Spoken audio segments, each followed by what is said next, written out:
درود خدا وزتان چونه بچه ها. امروز مهمون کی هستیم؟ امروز مهمون صنایع غذایی 66 هستیم. خب مال کیه؟ مال کیه؟ مال بچه های خودمونه، کردواری کرمانشاه زیبا با اصالت و دوست داشتنی. خب بریم بریم ببینیم چی نهار برامون درست کردن. خب بریم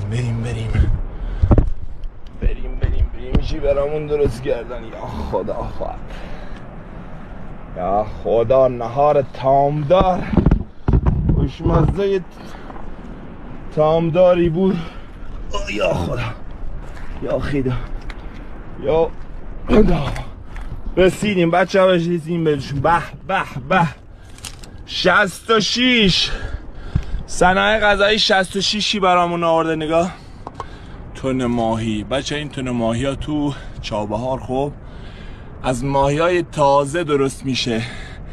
فیله، تن ماهی، هر چی بخواه از ماهی های تازه درست میشه و به دستتون چی میرسه. فقط باید استفاده کنید. ببینید چی میگم. خب این چیه؟